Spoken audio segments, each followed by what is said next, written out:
जय जिनेंद्र, कैसे हैं आप सब। आज जो खश में आप सबका स्वागत है। आज इस वीडियो में शिवरात्रि के दिन पूजा में कौन सी सामग्री लेनी चाहिए, क्या सब चीज़ें लेना बहुत ज़रूरी है, इसी पर हम बात करेंगे। तो रिक्वेस्टेड वीडियो है, तो ज़रूर आप सुनिए खुद भी और आगे भी शेयर कीजिएगा, ठीक है। तो सभी के काम की हो सकती है। 4 प्रहर की पूजा होती है। कल रात को चतुर्दशी लग जाएगी, तो निश्चित काल का समय सबसे श्रेष्ठ होता है। निश्चित काल में ज़रूर पूजा करनी चाहिए, क्योंकि निश्चित काल में ही भगवान भोलेनाथ लिंग रूप में अवतरित हुए थे पृथ्वी पर। इसीलिए निश्चित काल में पूजा करना विशेष रूप से बहुत ज़्यादा लाभप्रद है हम सभी के लिए। तो चलिए जान लेते हैं कि पूजा आदि में क्या सामग्री बहुत ज़रूरी है। नोट कर लीजिएगा आप। देखिए, चलिए देख लीजिए सामग्री क्या क्या है। लौंग, इलायची, काठिया सुपारी, सफ़ेद सुपारी, पान के साबुत पत्ते, कच्चा दूध, दही, देसी घी, शहद, गंगा जल, दीपक, धूप, ज्योत के लिए बत्ती, आरती के लिए कपूर और फल आदि सामग्री में फल में आप सीजनल फल ले सकते हैं। बेर ज़रूर होने चाहिए, केले हो, सेब हो, बाकी जो भी आप अपनी इच्छा अनुसार फल ले सकते हैं। सफ़ेद मिठाई, खोए की मिठाई हो सकती है। सफ़ेद खीर का भोग आप लगा सकते हैं, केसर युक्त डाल सकते हैं आप। सूखा चूरमा आप बनाना चाहें, हलवे का भोग आप लगा सकते हैं। इसी के साथ गुड़, शक्कर, चावल बिल्कुल हमेशा आपको साबुत लेने हैं, सफ़ेद चावल, ठीक है। रोली, चंदन, मोली का एक गोला जब गठजोड़ा बांधा जाता है उसके लिए मोली की आवश्यकता पड़ती है। जनेऊ, कपड़े, अब कपड़ों में क्या लेना है। 2.25 मीटर सफ़ेद कपड़ा, 3 परने और एक या तो माँ भगवती के लिए चुन्नी या फिर आप साड़ी भी ले सकते हैं। फिर इसके अलावा श्रृंगार का सामान, श्रृंगार के सामान में जो भी आपकी सामर्थ्य हो सारी चीज़ें आप ले लीजिए। भिगोई हुई घर में मेहंदी, आजकल जो कीप आती है वो कीप मत लीजिएगा। घर में आप खुली मेहंदी बाजार से लेकर उसे आप भिगो कर ज़रूर रखें, ठीक है। वस्त्र अर्पण किए जाते हैं उस समय श्रृंगार के रूप में मेहंदी भी जरूर लगानी चाहिए। स्त्रियां सौभाग्यवती रहती हैं। फिर इसके बाद एक नारियल पानी वाला। अब बेलपत्र बिल्कुल साबुत होने चाहिए। भांग, धतूरा, शमी पत्र, आक के फूल, आक के पत्ते, अपराजिता के फूल, तुलसी की मंजरी, तुलसी कभी नहीं चढ़ाई जाती, सूखी मंजरी चढ़ा सकते हैं। अनार के फूल बहुत ही ज़्यादा लाभकारी होते हैं। अगर आपको 2 अनार के फूल एक साथ मिल जाएं तो दोनों अनार के फूल को आप शहद के अंदर भिगो करके अपनी मनोकामना बोल करके शिवलिंग पर चढ़ाएंगे तो आपकी मनोकामना पूर्ण हो जाएगी। तो इतना विशेष लाभकारी है अनार का फूल। भांग बिल्कुल हरी हरी होनी चाहिए, दूब होनी चाहिए। फूल गेंदे और गुलाब के फूल आप चढ़ा सकते हैं। इसी के साथ अपराजिता के आपको बताए ही हैं। अब भोग में जहाँ फल और मिठाई की बात की है वहाँ पे आपको मिश्री मेवा ज़रूर लेना है, थोड़ी सी मिश्री। इसमें 5 प्रकार के आपने मेवे लेने हैं, बादाम, किशमिश और जो भी आप चीज़ें इसमें और डाल सकते हैं मेवे में, सारी चीज़ें आप ले सकते हैं।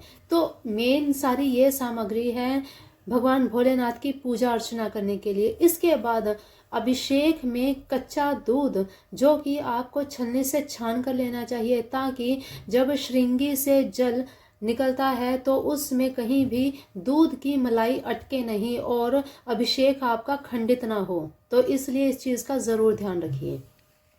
इसके अलावा अभिषेक किस किस से करना चाहिए, कौन सी वस्तु से करने से क्या लाभ मिलता है, ये वीडियो मैंने 2 ही दिन पहले अपलोड की है, उस वीडियो को आप देख लीजिएगा। तो ये है सारी सामग्री। अब पूजा विधि कैसे करनी चाहिए।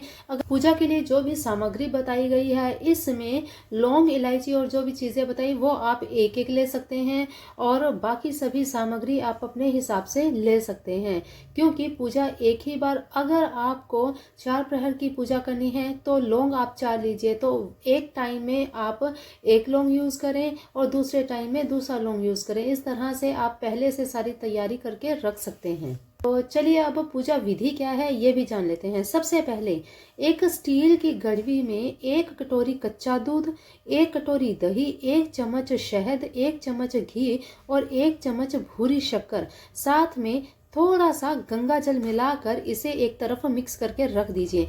देखिए, मंदिर में अगर आप पूजा करते हैं, ये सारी सामग्री आप अलग अलग भी लेकर जा सकते हैं और एक साथ इकट्ठा करके भी ले जा सकते हैं। अगर आप पंडित जी से पूजा करवाते हैं तो वे भी आपको सब कुछ एकत्रित करने के लिए ही कहेंगे, या फिर आप अलग अलग ले जाएं। हो सकता है कि वे एक एक वस्तु से आपसे मंत्रों के द्वारा पूजा करवाए। तो ये आपकी इच्छा है कि आपको किस तरह से लेकर जाना है। मंदिर में अगर आप पूजा करते हैं तो सभी सामग्री अलग अलग करके ही लेके जाएं तो ज़्यादा अच्छा रहेगा।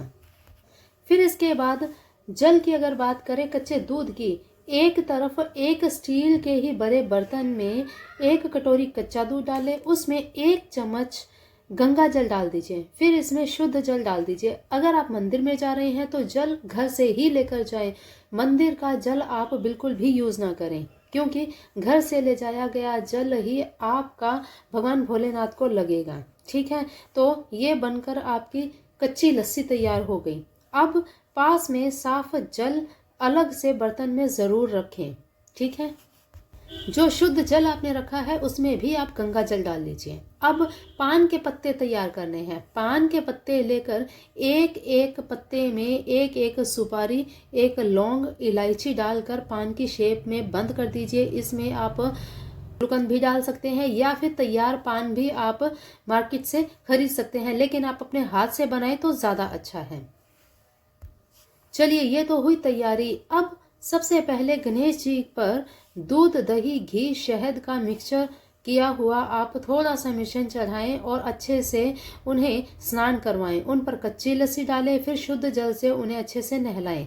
यही सारा प्रोसेस आपने शिवलिंग पर भी करना है, कार्तिक जी पर भी और माँ पार्वती जी पर भी, साथ ही साथ नाग देवता और नंदी जी पर भी।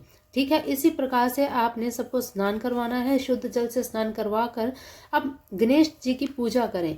सबसे पहले जनेऊ उनके गले में डालें, फिर परना पहनाएं, फिर रोली चंदन गीला करके उनके चरणों में और माथे पर तिलक लगाएं, फिर उनके माथे पर पीले चावल लगाएं, चरणों में भी आप चावल चढ़ाएं, फिर उनको गुलाल चढ़ाएं, परफ्यूम इत्र चढ़ाएं।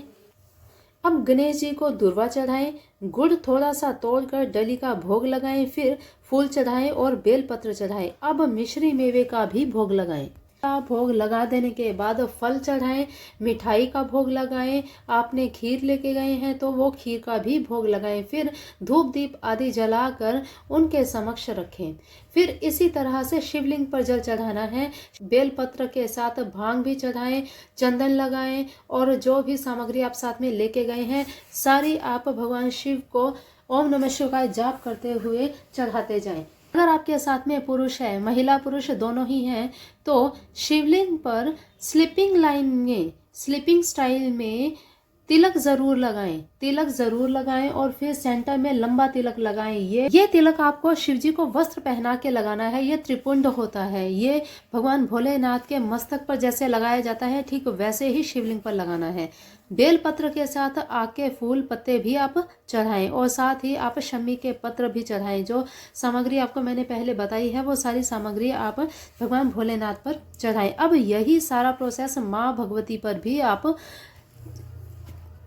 इसी तरह से माँ भगवती, कार्तिक जी और नंदी जी की भी आप पूजा करें और सारी सामग्री भगवान को अर्पित करें। अब अंत में सारी पूजा हो गई। अब पूजा होने के बाद आपने माँ भगवती को श्रृंगार का सामान चढ़ाया, माँ भगवती को साड़ी पहनाई और या आपने जो अगर चुन्नी ली है तो आपने चुन्नी भी आपने अर्पण किया। ठीक है, अब आपको क्या करना है, अब आपको मौली का गोला लेना है और इस मौली से गठबंधन करना है।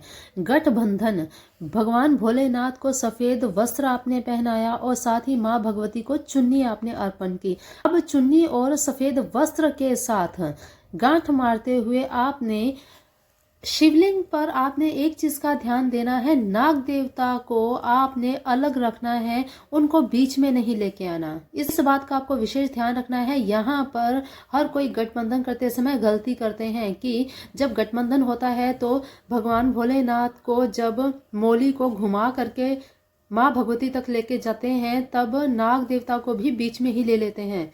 इस बात का ध्यान रखना है। नाग देवता को आपने साइड में रखना है और अंदर से धागा निकाल करके आपने मौली से गठबंधन करना है। ठीक है, अब इसके बाद नारियल अपने हाथ में लीजिए, हाथ में थोड़ा सा जल भी और एक सिक्का, जो भी आपकी इच्छा हो उतने आप पैसे ले सकते हैं, 5 का, 10 का, 20 का, जो भी आपके पास हो आप हाथ में लीजिए। साथ ही थोड़े से चावल और फूल रख लीजिए। अब अपनी हथेली में ये सब रख कर शिव जी के सामने खड़े होकर भगवान शिव से अपनी पूजा में, सामान में, विधि में आई हुई कमी की क्षमा मांगते हुए अपने नाम गोत्र के साथ अपना स्थान जहां आप रहते हैं सब बोलकर क्षमा मांग कर अपनी पूजा स्वीकार करने को बोले और नारियल शिवलिंग पर चढ़ा दें। प्रार्थना करें कि वे आपकी मनोकामना पूरी करें। आपने शिवरात्रि का व्रत किया है तो भगवान भोलेनाथ से व्रत का, अगर आपने भगवान भोलेनाथ का व्रत किया है या जो भी आपने जिस निमित्त पूजा की है तो उस निमित्त को आपने अपने भोलेनाथ से बोलना है और उनसे प्रार्थना करनी है कि आपकी पूजा को स्वीकार किया जाए। और फिर दीपक तैयार करें आरती के लिए, इच्छा अनुसार आप पैसे चढ़ाएं। पंडित जी से आपने पूजा करवाई है तो पंडित जी को भी इच्छा अनुसार दक्षिणा दें। अब सब भगवान को मत्था टेकें, सबका आशीर्वाद प्राप्त करें, उनकी कृपा आप सभी पर बनी रहे। पंडित जी को भी प्रणाम करें, उनका भी आशीर्वाद प्राप्त करें और जो आपने प्रसाद का वहां पे भोग लगाया है सभी को बांटें और घर में भी सबको बांटें। घर जब जाएं तब शिवलिंग पर आपने पूजा की है, वहां जल चढ़ाया, वहां से थोड़ा सा जल ले आए और उस जल को अपने घर में लाकर घर पर भी, अपने व्यापार स्थान पर भी उस जल का छिड़काव जरूर करें। भगवान भोलेनाथ का शिवरात्रि का व्रत अगर आपने किया है तो विशेष ध्यान रखें, नमक का सेवन आपको नहीं करना है और खाना भी आपको नहीं खाना। अगले दिन व्रत का पारण किया जाता है। पूरा दिन निराहार रहकर आपको हर हर महादेव भोलेनाथ का जाप करते हुए, मंत्र जाप करते हुए पूरा दिन बिताना है। सात्विक रहना है, किसी के साथ वाद विवाद नहीं आपको करना, इन चीज़ों का बिल्कुल ध्यान रखना है। कोई गुस्सा और जो भी चीज़ें हैं अनैतिक कोई भी कार्य आपको नहीं करना है। इस दिन आप घर में या बाहर से ना तो आपके घर परिवार के कोई लहसुन प्याज का सेवन करें और ना ही घर में काटे भी। एक दिन का ये बहुत महाविशेष त्योहार है तो एक दिन तो आप अवॉइड कर ही सकते हैं, तो ज़रूर करना चाहिए। पूरी सात्विकता के साथ आप व्रत करें, पूजा करें, विधि विधान के साथ सारी चीज़ें करें तो अवश्य ही भगवान भोलेनाथ आपकी सभी मनोकामनाएं पूर्ण करेंगे। इसी के साथ अगर आपको अभिषेक करना है तो सबसे पहले आपको ये पूजा विधान आदि सब बाद में होगा, सबसे पहले अभिषेक होगा।